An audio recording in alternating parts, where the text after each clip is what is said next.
Hi everyone, how are you doing today? Thank you for joining me once again in another video. So I've come down here today to do another entry in my Dear Dad journal, and I believe this is entry number 6.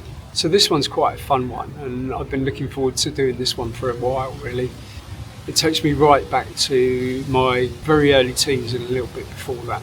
And the question in the Dear Dad journal was, what were your favourite 10 pieces of music from when you were a child? For me, this instantly transported me back to when I was a youngster and the first records that I bought, which is probably my first real exposure to music, because TV was very different then, as you'll remember. We had one programme that was on TV, Top of the Pops, every Thursday night. So it was like 30 minutes of music, the latest music. And then we had radio, which was, there was only really a couple of stations, and for a young person there would have only really been one station at the time, which was Radio 1. It was more difficult to access stuff that wasn't mainstream. I think probably like many people growing up my age, our first exposure was to mainstream music. So I'm going to go through. So what I've done today, I've gone through my record collection at home, and over the years I've lost certain records, I've regained certain records, I've had certain records stolen. But I wanted to try and capture 10 records that I'd bought with my own money from when I was a young person, and try and give you a bit of insight into my musical direction, or where I was going with my music at that time really. So essentially what I've got here are 10 records that I bought with my own money, and they would have been with pocket money that I saved up from doing jobs around the house, and also in my paper round. And they would have been records that I went to the shop to buy myself. I can remember the feeling of the anticipation of wanting to get home, to get to the record player to be able to play them. I think that's a feeling I still get now when I buy a new record. I just can't wait to get home and put it on the turntable, and it's great. And it's really strange with some of these records, I can kind of remember where it was I bought them from. Some of them I can even remember the clothes that I was wearing at the time that I bought them, which is really powerful. I think today with streaming, we don't necessarily have that attachment to memory that we have when we buy physical things like records, and especially records, I think. So, but like I say, there are a lot more that have fallen by the wayside over the years and I've lost. But these are 10 records that I still own, I still have, and that I bought with my own pocket money. And the first one, and this may surprise a few of you, and I'm going to see when I would have bought this. So I can remember buying this, and I know the camera's back to front, and I do apologise for that, but essentially it's a Scooby-Doo and the Snowmen history. And I would have bought this I can actually remember buying it now, I bought this in Boots, which was, and still is, a kind of pharmacy shop in the UK, and Boots had quite a nice record department at the time where I lived in Winchester. One thing that Boots had that the other record shops didn't have was a listening booth where you could go in, put a record on the turntable, put the headphones on and listen to it before you decided whether to buy it or not. And I thought that was amazing at the time. And there was a few shops that had that, but where I lived in Winchester, Boots was the only shop that I remember actually having that. And I bought this album because I loved Scooby-Doo. Who doesn't love Scooby-Doo?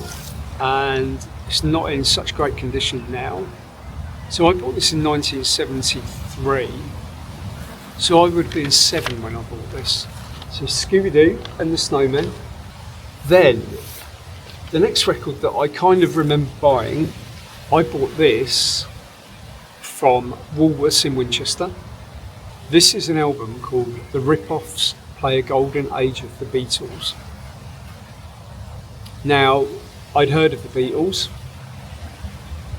I'd maybe seen a couple of bits on TV about the Beatles, and I liked what I heard. And this album was released in 1976. So I would have been 10 when this was released. I can't remember how much I paid for it. At the time, I wasn't clever enough to realise that it wasn't actually the Beatles. But I actually thought this was the Beatles, and I bought it. I got it home and I played it. And I was kind of devastated that it wasn't the Beatles. And I didn't read the sleeve notes or anything like that really. So And it does say the Rip-Offs play their own musical tribute to John, Paul, George and Ringo. 10 years old, I didn't really understand that. I just thought, yes, Beatles record. And I thought, oh, I recognise these songs, but it doesn't sound like what I've heard before. So that one, I'm still glad I've got it in my collection. This next one coming up would have been not long after I bought the fake Beatles record. And I was lucky enough to come across a copy of this. And this is a collection of Beatles oldies. I think this was released in 1966. It has been played and played and played and played over the years, so it's not in amazing condition. But for me, it was just a record that I put on the turntable and listened to over and over and over again. And yeah, I just loved it. It was such a fab record. Stuff on here like She Loves You, From Me to You, Eleanor Rigby, Hard Day's Night, Yesterday, Help, I Want to Hold Your Hand. Great tunes. So for me, this was the real deal, and when I got my hands on this, there was no going back really. I was a Beatles fan. So that for me was a defining moment in my listening history. So the next one, I suppose many people would describe these days as a guilty pleasure. And this one was slightly later. Came not long after the Beatles thing, and I discovered this band, and I saw them on Top of the Pops, and they were just so colourful, and the music was just so much fun, and really good sort of like party music. And also at that time I think I was developing a bit of a fascination with Elvis, starting to discover Elvis's music, which is why it's strange, because while I was going through my records today and I couldn't find any of my Elvis stuff, so I don't know whether I put it away somewhere else. Otherwise there would have been something from Elvis in this collection. But this band harked back to the Teddy Boy days and the rock and roll days of the 50s with a slightly modern twist, and I loved that. I think this was from 1976. So I think one of the things that people don't realise is like music in the 70s and very early 80s was changing so quick. You know, the styles of music were really, really, really moving forward, and it was really hard to keep up.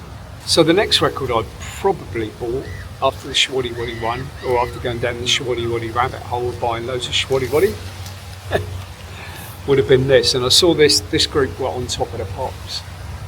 They're called Darts, and they were just really interesting. I found them so interesting.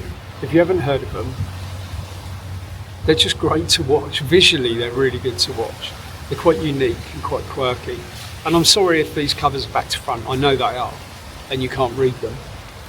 You know, sometimes you hear a record, it has such an impact on you. You're just blown away by it.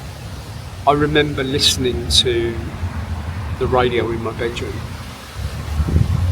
and this would have been in 1977. And a record came on, and I've never heard anything like it. Literally never heard anything like it. And it got me into an artist that, you know, I still listen to now. An artist that's evolved and developed over the years, still stayed current, still stayed relevant. This is when I really, really fell in love with music, I suppose. And this was 1977, and this is the album that it's taken from. This is In the City from the Jam. So hot on the heels after that would have been this album. This is The Modern World from the Jam, which was their second album. For me, there's still some standout tracks on it. There's some really good tracks, but that was the Jam, and that was released not that long after In the City. That very same year, this record was released. And what a great record this was. I remember seeing this on Top of the Pops. I saw the video and I thought, oh my god, wow. You know, I'm a teenage lad, and I've just seen Debbie Harry for the first time. And yeah, my mind was blown. What an incredible record that is, Dini, just amazing. As always, the drumming is amazing on Blondie Records. It's the percussion that just really, really makes it so special, apart from Debbie Harry. And just an amazing tight band. What a brilliant band Blondie were and still are. So Dini, that's a real prized possession. This one came along at some stage, and I'm not sure where this came along, but obviously the in the first couple of records that I talked about the Beatles, and I talked about really enjoying that stuff. I just think Wings were just a fantastically underrated band, and I still think they are. I think that part of Paul's career is really, really underrated. And I think as I've got older, this has become more important to me. And if you can't read it, it's Wings' greatest hits, and it's got tracks on it like, it's obviously got Mull of Kintyre, Let 'Em In, Silly Love Songs, Another Day. But I just loved it. I just thought it was just such a great record. Now this next one, I can't remember when I bought this. This one to me was a massively important record. 3 minutes 17 of pure blistering punk, I suppose. But the Clash were just way ahead of their time with that sort of stuff. And what an amazing band. Sadly, they're the one band of that sort of era that I wanted to see that I never got to see live. So there's 10 records there from my record collection that I can remember sort of being really important in my development as a young man, my development in my musical tastes and the direction I would head into. I mean, obviously loads of things came along later than that. I developed my whole sort of like fascination with house music, with dance music. But I suppose I've just always been into so many different styles of music. For me, the one thing I'll say about all those artists in there, it's their authenticity that really sets them apart.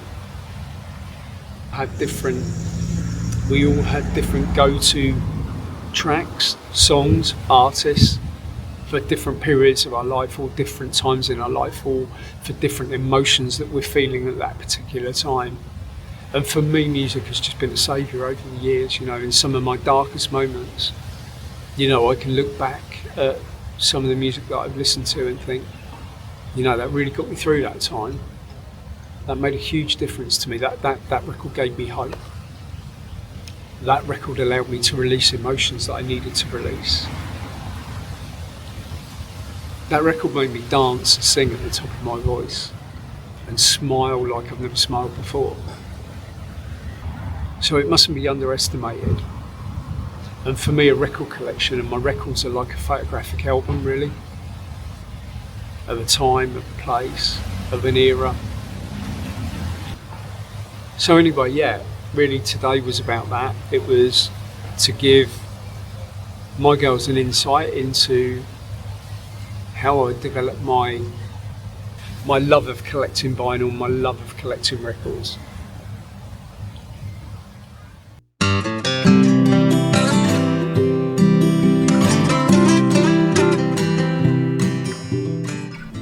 So, I hope you've enjoyed today's video. As I stated earlier, these are records I bought when I was very young, many as a child. They all have a special place in my heart and my memories. Thank you so much for watching, as always. Please feel free to leave your favourite songs from your younger years in the comments section. I'd love to hear them. See you in the next one, everyone. Take care.